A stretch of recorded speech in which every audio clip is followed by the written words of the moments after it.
83 दिन पूरे हो गए, पर आज की रात शमशान के उस सन्नाटे के नाम है जहाँ राख कभी ठंडी नहीं होती।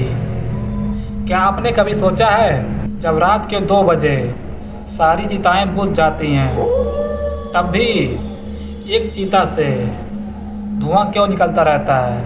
कल रात मैं उसी धुएं का पीछा करते हुए शमशान के सबसे पिछले हिस्से में पहुंच गया।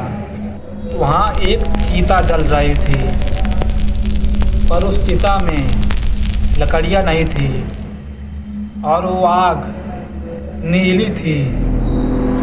और आग के पास एक बूढ़ा आदमी बैठा था जो अपनी अंगुलियों से उस राख पर कुछ लिख रहा था। तो मैंने पूछा, बाबा आप इतनी रात को यहाँ क्या कर रहे हो? तो उन्होंने बिना अपना सिर उठाए कहा, मैं अपनी गिनती पूरी कर रहा हूँ।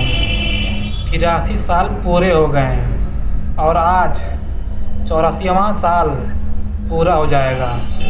और जब मैंने गौर से देखा तो वो उस राख में मेरा नाम लिख रहे थे और घबराहट के मारे मेरा पैर एक पुरानी मटकी पर लगा और वो मटकी टूट गया। और जैसे ही मटकी टूटी वो बूढ़े बाबा अपना चेहरा ऊपर किए, पर उनके चेहरे पर आंखें नहीं थी। वहाँ सिर्फ जलते हुए अंगारे थे और उन्होंने एक मुट्ठी राख ऊपर उछाली और वो राख सीधे आकर मेरे चेहरे पर चिपक गई। वो राख एकदम बर्फ़ जैसी ठंडी थी। तो फिर भाई साहब मैं वहाँ से खूब तेज़ी से भागा। मैं भाग तो रहा था पर शमशान का रास्ता ख़त्म ही नहीं हो रहा था। मैंने सोचा लगता है मेरा काम तमाम हो जाएगा आज ही। हर तरफ सिर्फ जलती हुई चिताएं दिख रही थी।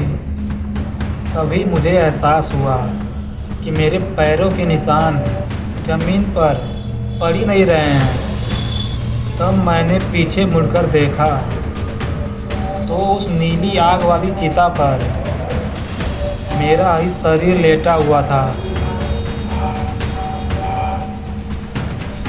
तो बूढ़ा आदमी मेरी तरफ देखकर मुस्कुराया और बोला, ये 84वां साल तुम्हारा है बेटा।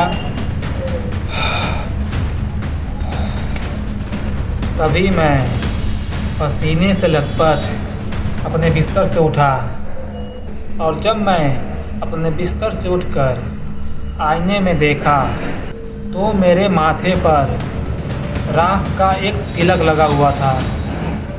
दोस्तों, आज मेरे 365 डेज कम्युनिकेशन चैलेंज का डे 84 है।